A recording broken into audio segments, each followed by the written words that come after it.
Same thing, they give us a different function though. They want 3x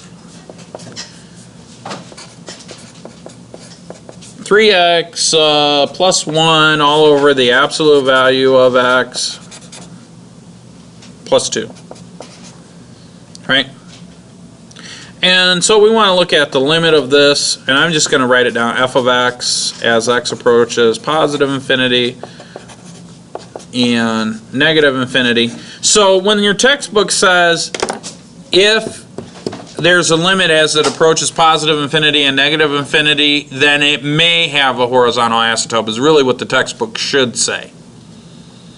So if I could take a function and look at the behavior as it approaches infinity and I get a constant number, then there's a pretty good probability that there's a horizontal asymptote at that number. But as we saw in our last case, that isn't always true. So this is like a test. Think of it as like a test, a horizontal asymptote test. Okay?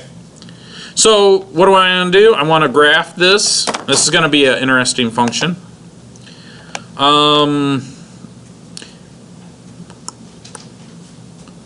I think the domain should be all reals because I can't think of anything that would restrict the domain because we're taking the absolute value of x.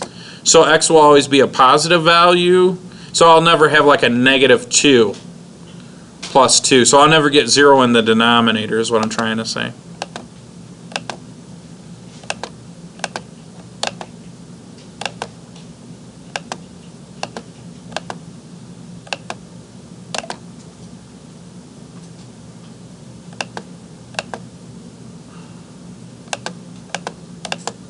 Okay, looking good so far. Okay, yeah, that makes sense.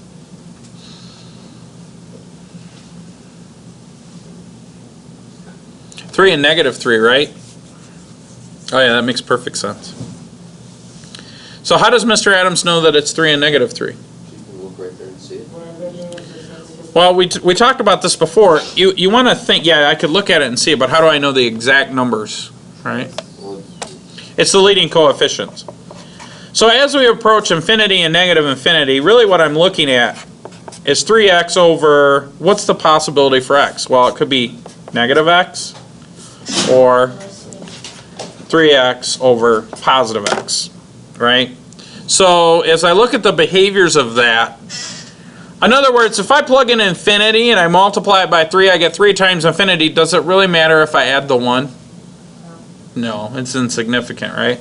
And same thing here. If I get the absolute value of infinity, does it really matter if I add 2 to infinity? No. So really, this is what we're looking at, right? How does that behave? Well, the absolute value means I could have a positive or a negative x. This is a positive 1x or a negative 1x. Well, if I plug the same thing up here and the same thing in here, in other words, these x's cancel because they're the same degree. Because they're the same degree, my limit should always approach either 3 or negative 3. I can verify this in my table of values if I hit second graph. Right? As I approach infinity, negative infinity, that will get smaller and smaller and smaller and smaller and smaller and smaller and smaller. Wait a minute. What's my y value approaching? Oh, you know what? I got to get out of here. I got to change this. Let's change it. Let's do like 1. We'll start at 0 and we'll have a table of 1, the increment. All right, so now, okay, that's better. I would have been scrolling all day, right? So now as what does this look like it's approaching? Well, as I keep going in this direction, it gets pretty close to what? Negative 3, right? And if I go in the other direction, positive 3, right? Man, that'll take a long time. So if you want to, you could use the table of values like this. I could even change my increments to like 100, right? So if I come down here and I do like, I don't know, let's do something crazy. Let's do like 78. And but I want to start at 0 though. Let's start at 0. All right, here we go. Ready? Table of values. Check this out. Well, bam. If I keep going, it gets closer and closer to 3, but it'll never actually get to 3. Right, and if I go in the other direction, it'll do the same thing towards negative 3. But we can see that from the graph.